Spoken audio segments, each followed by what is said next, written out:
It's an illegal trade that costs the taxpayer almost £4 billion a year. Black market tobacco is being sold in the UK. It's half the price of legal brands, and it's so common that 1 in 7 cigarettes smoked are now illegal. Experts are increasingly concerned about the damage to the nation's health, and especially to young people who buy them because they're so cheap. More4 News has uncovered evidence that the trade isn't confined to street sellers either. Some high street shops sell counterfeit brands too, but under the counter. Asha Tanna has this exclusive More4 News report. It's a legal habit we all know is detrimental to our health, but criminal gangs running the illegal tobacco trade are specifically targeting young smokers with cheap deals. Among all smokers, it's causing an extra 4,000 deaths each year, according to new research. Dan Charlo started using his dinner money at the age of 12 to buy illegal cigarettes from sellers to feed his habit. I always bought them because they're about half price. A lot of ice cream, they'll just approach them and be like, yeah, do you have any import tobacco or whatever? And they'd be like either yes or no.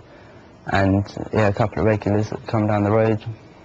And what sort of cigarettes were they selling? A lot of unknown brands, like from foreign countries, but like big brands as well, like B&H, Amberleaf, Grand Virginia, Marlboro, whatever. What is this place? We posed as a potential buyer, and one supplier in Birmingham told us he could get hold of anything we wanted. Jay is just one example of criminals exploiting young people. How much? I mean, £1,900. £1,900? £1,900. From the bucket? For 7 years. And no brand is off limits. Well, I'm looking at the classics, Ricard. Super King. Might be Lambert and Butler. Lambert and Butler, right. Yeah. There's no shortage of stock for suppliers like Jay, but we're losing tax of up to £4 billion a year, the equivalent of building 84 new hospitals. The idea of 4,000 people a year being killed by any particular form of crime, because that's what this is quite staggering. And the reason for that is because it's leading more people to carry on smoking or take up smoking than would otherwise be the case. These may look like genuine cigarettes, but these non-UK brands make up 45% of smuggled cigarettes, and there's no legitimate market for them anywhere in the world. Over here, we have counterfeit cigarettes, and they're increasingly flooding the UK market. How can you tell? Well, that's reflected in the price.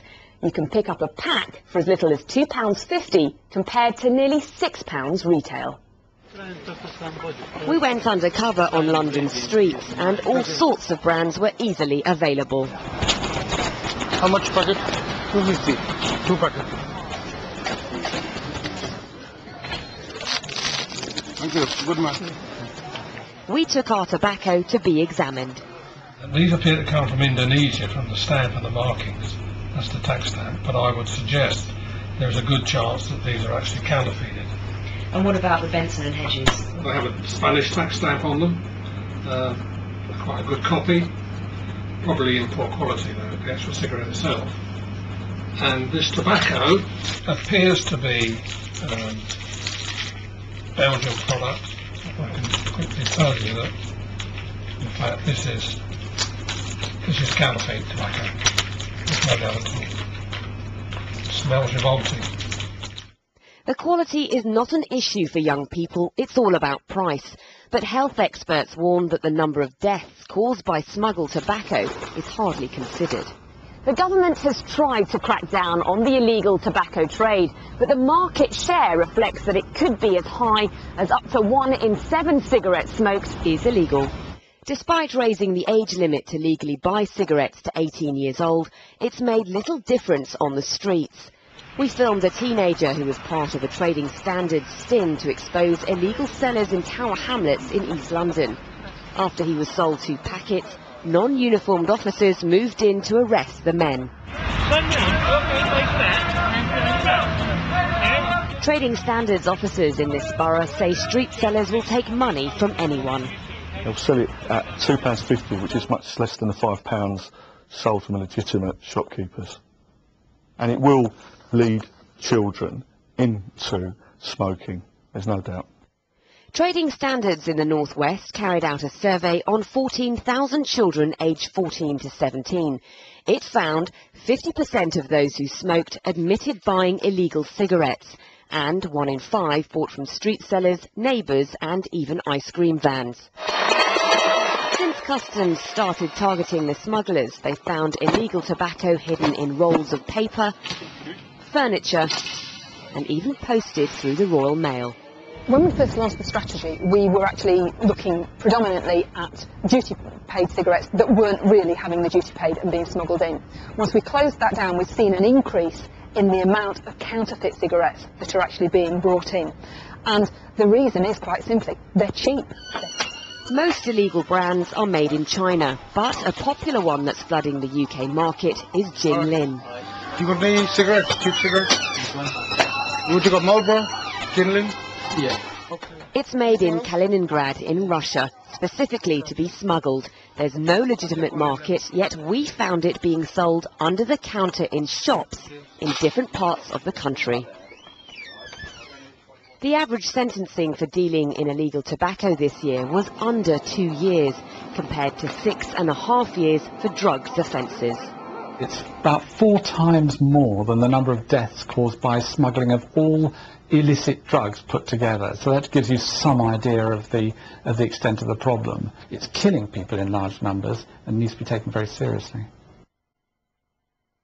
Earlier this year, Anthony Thomas Wharton was found guilty of selling counterfeit Regal cigarettes at £3.50 a packet to children from his ice cream van. He was given a 12-month community order.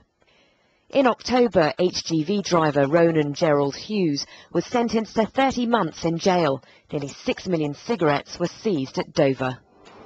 The illegal tobacco trade is now rivaling the drugs trade in profit, but the sentencing isn't as harsh and hasn't put off criminals like Jay, who told us he's been to jail. Rolling tobacco is his biggest seller, and it's something that's popular with young people. So now, if you want to take some tobacco, I got about 130 packets there for you. Yeah. Take that with you. What you got? I got to go to the gym. Basically, you're saying that the price is the incentive. It's not so much where you get it from, it's how much it costs. Yeah, it's not even the taste. If they taste horrible, you still save money and you just don't smoke as many a day as you usually do. The government says protecting children is a public priority, and it promises to continue to crack down on the illegal tobacco trade. But as criminals gear up for their busiest time of year, they have the likes of youngsters like Dan firmly in their sights. Asha Tanna, More4 News.